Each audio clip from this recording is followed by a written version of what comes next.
Last যিনি doctor Zahed একটি বক্তব্য দিয়েছেন, সেখানে উনি বলেছেন সীমান্ত হত্যা ভারতের আভ্যন্তরীণ বিষয়। আমরা সর্বদা এই বক্তব্য প্রত্যাখ্যান করছি। কারণ আপনার সীমান্তে যখন উত্তেজনা হচ্ছে, সেখান থেকে অবৈধ বাংলাদেশি বলে আমাদেরকে পাঠানো হচ্ছে বাংলাদেশে, তাহলে উনি যে বক্তব্য দিয়েছেন এটা শুধু ভারতের আভ্যন্তরীণ বিষয় নয়, এখানে বাংলাদেশের মানুষের জীবন সংগ্রাম, বাংলাদেশের সার্বভৌমত্ব জড়িত রয়েছে। আমরা সরকারকে বলবো দ্রুত উদ্যোগ নেওয়ার জন্য, এবং 32টা জেলা ইনশাআল্লাহ একযোগে পুরো বাংলাদেশের সীমান্তে আমরা প্রতিবাদ সমাবেশ করব, মানব প্রাচীর তৈরি করব।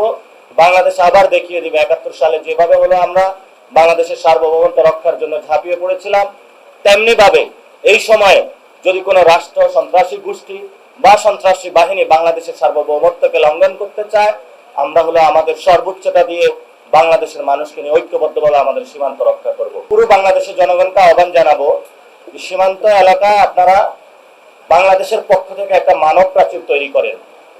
এই মানব প্রাচীর ভেদ করে যাতে ওই পার থেকে কোনো সন্ত্রাসী, স্মাগলিং অথবা যারা চোরাচালান করে বাংলাদেশের অভ্যন্তরে ঢুকে ক্রিমিনাল অ্যাক্টিভিটিস না করতে পারে, সেই ক্ষেত্রে আপনারা যথাযথ ভূমিকা নেবেন এবং আমরা আশা করব সরকার এই বিষয়ে উদ্যোগ নেবে। তবে আমি যেটা দেখে এসেছি, সরকারের ভূমিকা সীমান্তে খুবই অপ্রতুল এবং সরকার সীমান্তে নজরদারির ক্ষেত্রে খুবই স্বল্প ভূমিকা পালন করছে। এবং এই ক্ষেত্রে 3 জন মন্ত্রী বক্তব্য দিয়েছেন। স্বরাষ্ট্রমন্ত্রী সালাউদ্দিন সাহেব বলেছেন ওইখানে লেথাল উইপনে যে হত্যাকাণ্ড হয় এটা বর্ডার কিলিং না, কিন্তু উনি যে বক্তব্য দিয়েছেন এটা সত্য নয়, সেটা আমরা প্রত্যাখ্যান করছি। দ্বিতীয়ত, শামা ওয়াহেদ উনি একজন প্রতিমন্ত্রী, উনি যে বক্তব্য দিয়েছেন যে তাদেরকে 12টা চিঠি দেওয়া হয়েছে, তারা রেসপন্স করে নাই।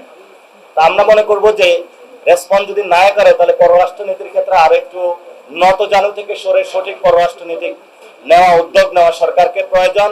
ওই একটা চিঠিতে সাথে সাথে শেখ হাসিনাকে একটু ফেরত চাওয়া প্রয়োজন।